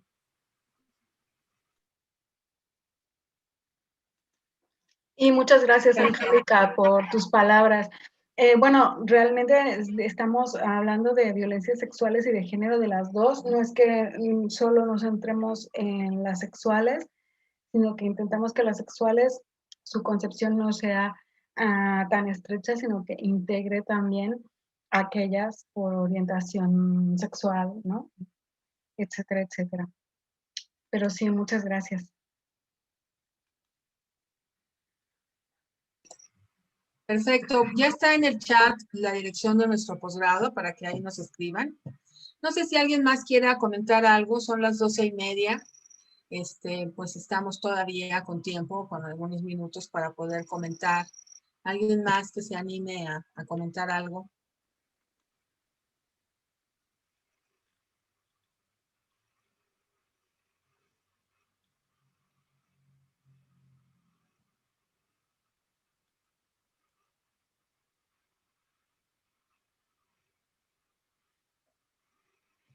Bueno, yo mientras aprovechando les puedo comentar que la intención de abrir este espacio y esta y otras conferencias que vamos a tener en nuestro posgrado es justamente el ir creando pues una posible interlocución entre diferentes universidades y científicas académicas y pensadoras interesadas en el estudio de este fenómeno pues que hemos vivido todas y todos y todes, ¿no?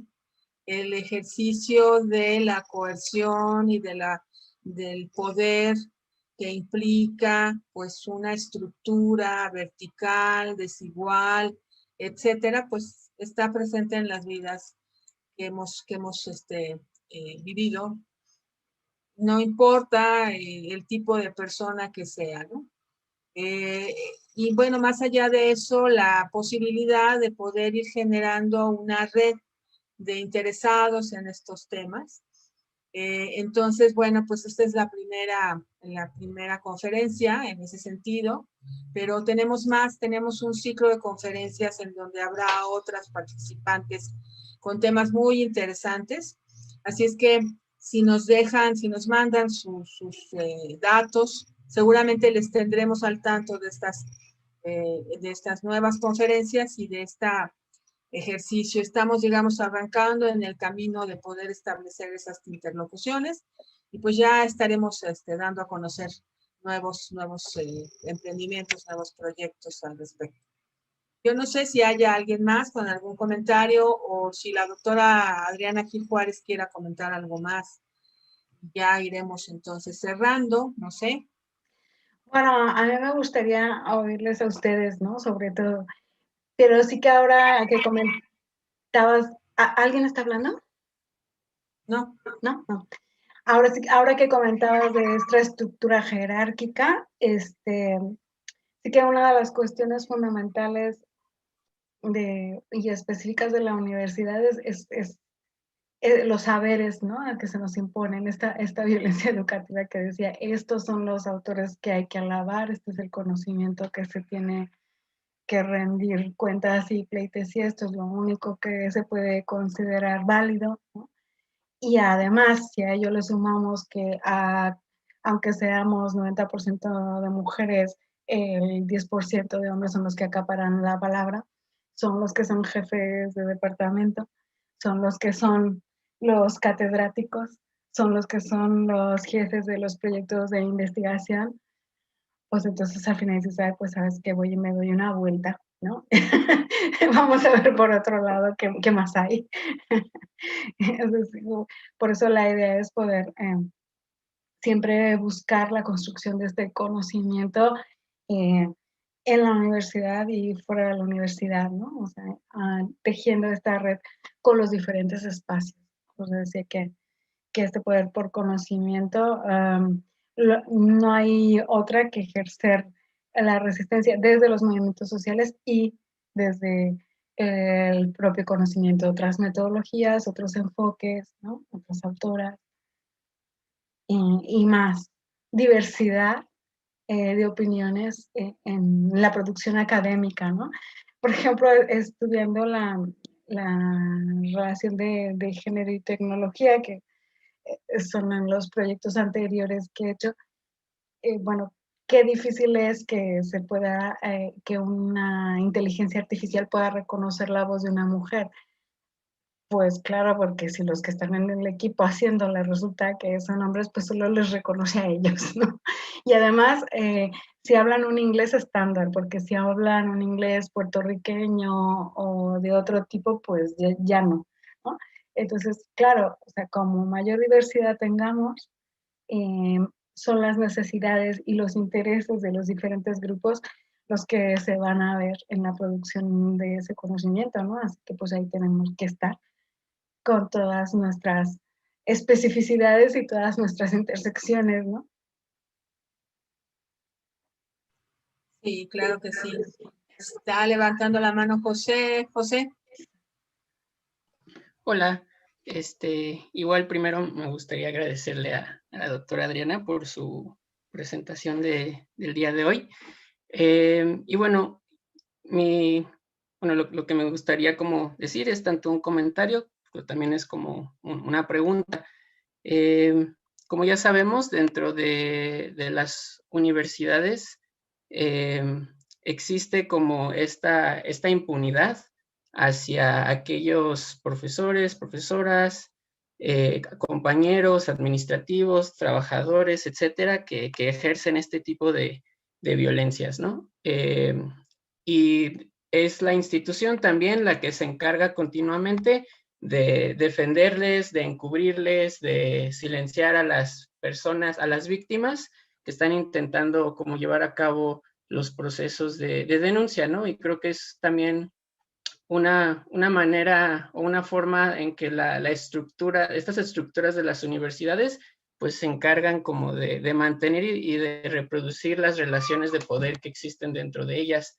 Pero creo que si también estamos hablando sobre la responsabilidad dentro de la universidad, creo que algo que de alguna manera como que no se discute o no se ha discutido tanto es también estos procesos o estas redes de apoyo que se construyen entre los agresores y los violentadores, ¿no? Y cómo no solo es la institución la que defiende y encubre, sino que son los propios colegas, ¿no? Y creo que aquí en México se puede identificar, ¿no? Como dentro de las universidades, como en la UNAM o en la UAM, cuando se le denuncia a algún profesor de manera formal o de manera informal, por ejemplo, o no institucional, más bien, por ejemplo, a través de un tendedero, no solo es la institución la que defiende, sino que son los mismos profesores o inclusive los mismos alumnos que lo llegan a hacer, y cómo dentro de esta discusión sobre la responsabilidad,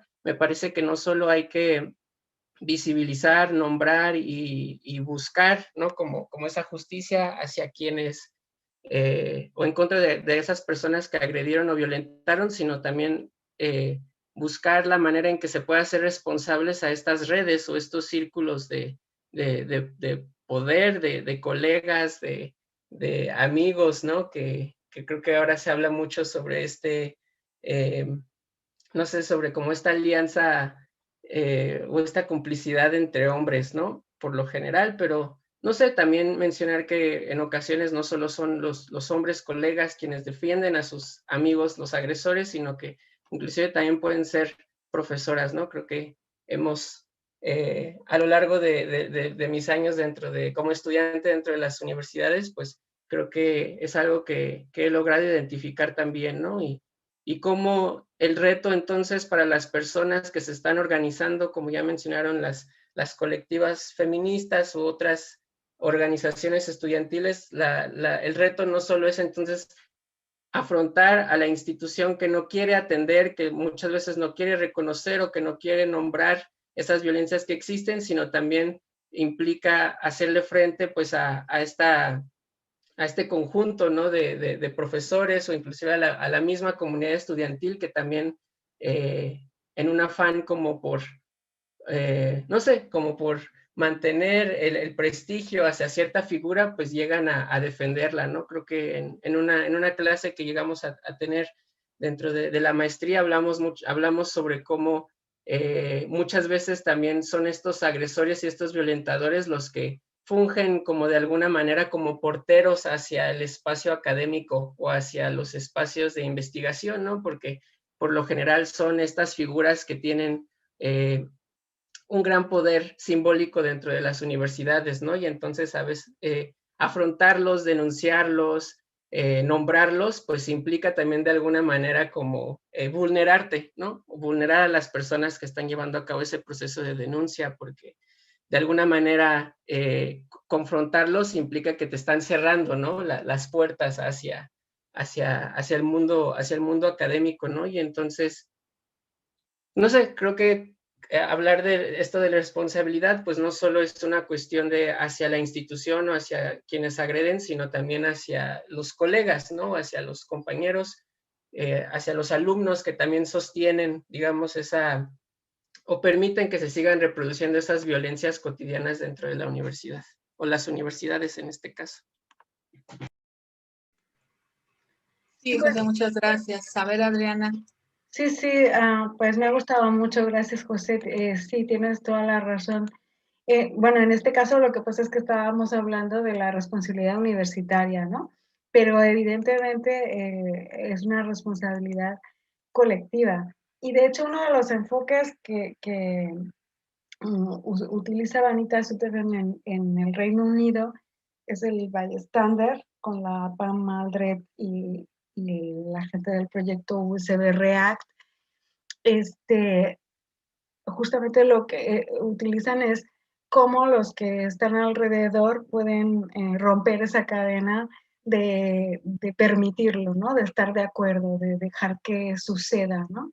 Esa impunidad, pero evidentemente tiene que tenerse en cuenta, pues justamente esta interseccionalidad, o sea, ¿quién lo va a ir a defender? ¿La mujer trans o el hombre cis hetero? Pues mejor que vaya el hombre cis hetero porque igual le hacen más caso, ¿no? O igual es más vulnerable, se pone en una situación de mayor vulnerabilidad la mujer trans, ¿no? Bueno, pues el bystander effect, ¿qué hacemos cuando estamos presenciando esto? Es una de las cuestiones importantes, tanto para ayudar, digamos, para contrarrestar estas violencias, como también las que sostienen estas violencias, como tú bien señalabas. Y que por cierto me gustan mucho sus cartelitos estos de queremos espacios seguros y fuera acosadores de la psicología social. Están muy monos, ya me los voy a copiar. Están bien. Y bueno, aquí digamos también tenemos el espacio que se llama Foro Coches, ¿no? Que es ese espacio virtual donde se encuentran todos los machitrolls, todos los esquiroles machistas que por ahí pasan, ¿no? Todos los ataques que van en contra de las personas públicas, ¿no? Sí, di Sandra, habla si quieres.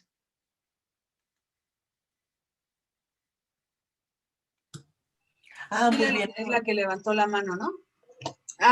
Sí, Sandra Amelia. Bueno, lo coloqué en el chat. En realidad me gustó mucho escuchar al compañero. Yo creo que fue impactante a partir del 2018, dijésemos acá en México, cuando Me Too pudo dar espacio a estas voces asfixiadas, ¿no? Que estaban ahí dentro del ámbito cultural, político, académico. Faltarían voces todavía de la falta de los silencios en la religión, por así decir. O sea, todos estos ámbitos muy, muy silenciados, y me gusta esta voz, a pesar de la gran molestia y la cantidad de situaciones y revoloteo de todos estos personajes con gran poder, de poder a la vez observar qué abogados podían ir en contra del Me Too. O sea, fue un movimiento, la verdad, que de alto contraste, intensidad, y lo que yo pienso aún en los colgaderos universitarios no es que las personas se reeducan o están reflexivas en torno a lo que ha sucedido. O sea, muy pocas personas piden disculpa inclusive, sino que lo que yo veo es que la gente se congela, queda quieta. Esa quietud no convertida ni en trabajo interno, ni en taller, ni en terapia, también he observado que muta a quién me lo hizo, pero quién me lo paga. Significa, este grupo de alumnos hicieron la denuncia, los siguientes grupos de alumnos que llegan ya verán. Entonces eso también es terrible por la no canalización de ese enojo. Se produce un resentimiento que ya venía una violencia, ahora se incorporan otras. En fin, era una idea, y les agradezco. Muchas gracias. Sí, vamos a escuchar a Priscila. Hola, muy buena tarde a todos. Primero que nada, muchísimas gracias, doctora Adriana. Y pues bueno, bajo el tenor de lo que ahorita estamos comentando, es que me gustaría hacer un pronunciamiento, ¿no? En nombre de algunos de mis compañeros, tanto de maestría como de doctorado, ¿no? Compañeros y compañeras, que versan lo siguiente. Si bien es posible observar un avance en el desarrollo sobre la violencia de género en la UAM, aún nos seguimos preguntando, ¿dónde están los proyectos de género o feministas que responden a nuestras demandas y que están a la altura de nuestras problemáticas? ¿En dónde queda la inclusión sistemática de los estudios de género en las universidades? Pareciera que dichos problemas se ven depreciados ante los ojos de las autoridades, que el juicio como el prejuicio se sigue asomando, y es que se enuncian con cierto sigilo. Lo que no es sutil es la reproducción y reiteración de las prácticas patriarcales que se siguen observando en las estructuras institucionales de las universidades.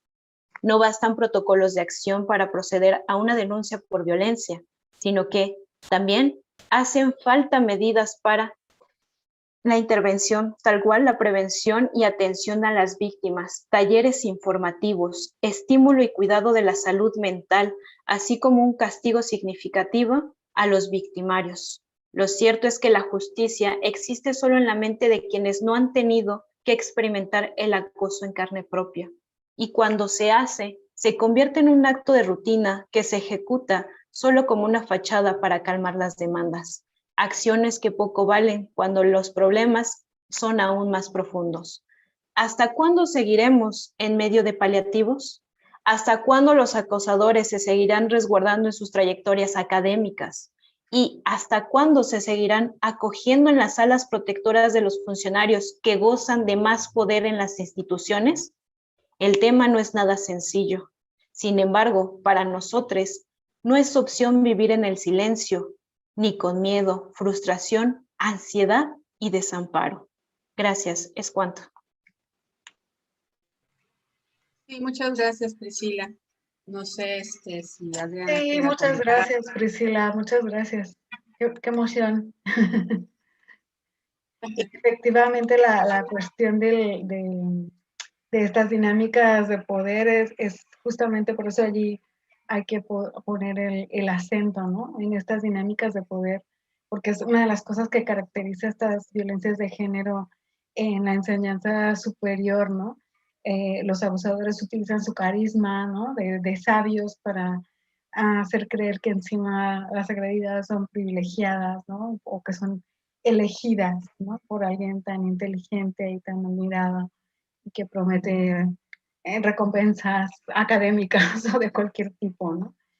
Y que la universidad se escude en el hecho de, pues mira, yo no puedo hacer nada porque total, pues no me denuncian, ¿qué puedo hacer yo?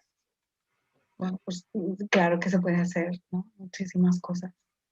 Empezando por estatutos, reglamentos, siguiendo por investigaciones, actuaciones y toda una serie de cosas en la propia actividad de la universidad, ¿no? La docencia y la investigación en todos sus espacios. Muchas gracias. Sí, muchas gracias. ¿Alguien abrió su micrófono? No, ¿verdad?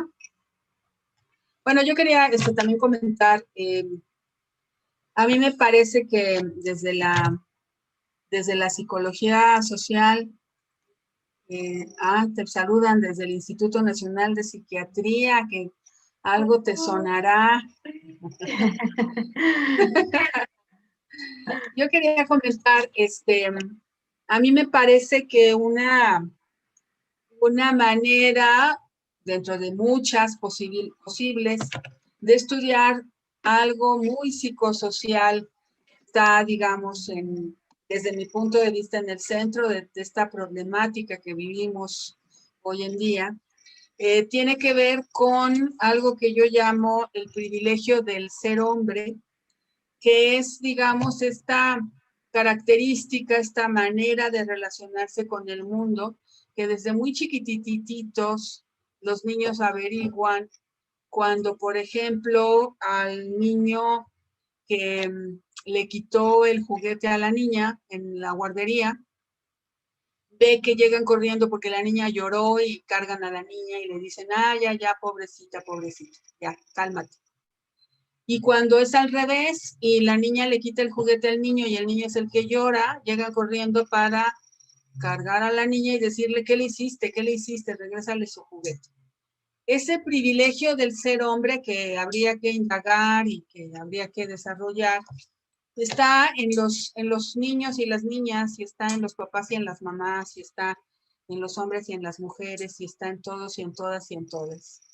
Y creo que habría que reflexionarlo mucho más críticamente desde nuestra disciplina, desde la psicología social, para poder decir esos que defienden al acosador son los hombres y las mujeres y los profesores y las profesoras y los alumnos y las alumnas, por un montón de circunstancias, razones que son de interés psicosocial, a mí me parece que son de interés psicocolectivo.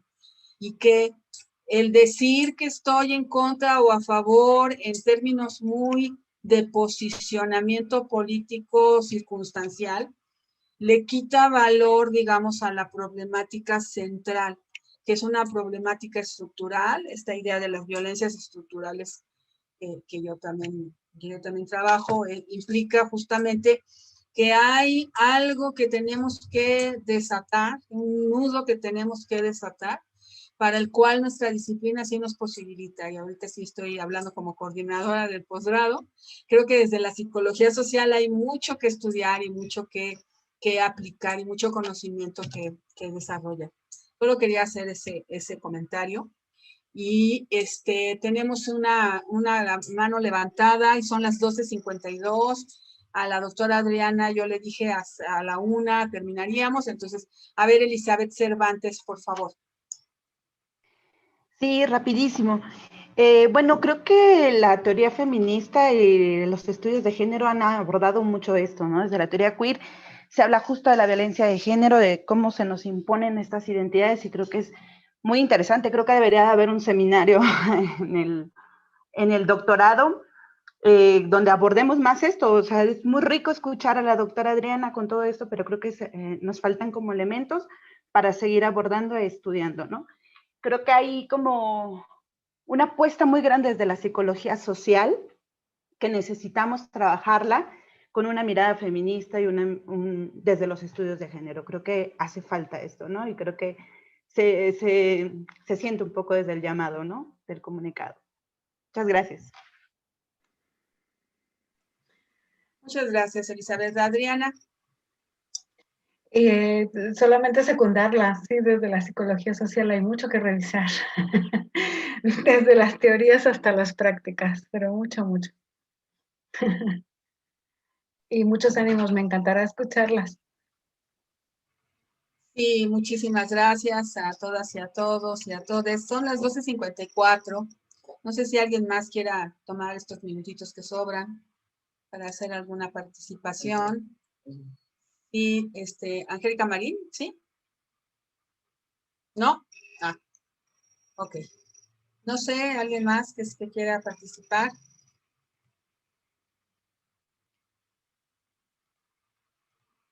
Bueno, pues entonces estaremos ya en el cierre. Las últimas palabras, doctora Gil Juárez.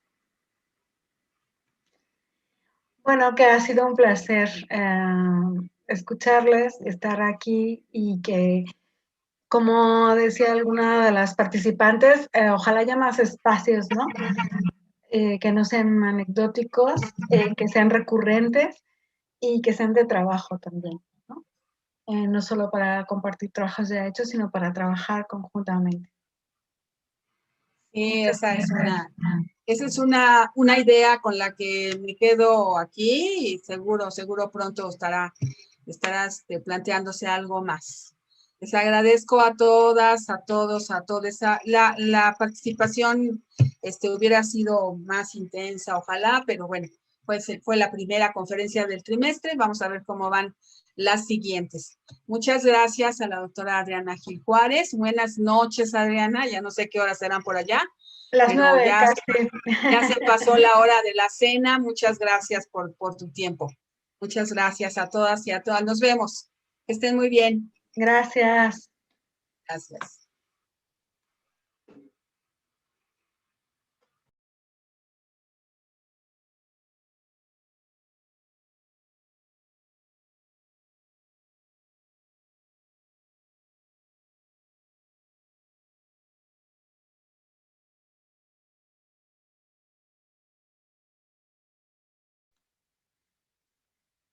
Esperamos un momentito, ¿no? Sí, esperamos un momento.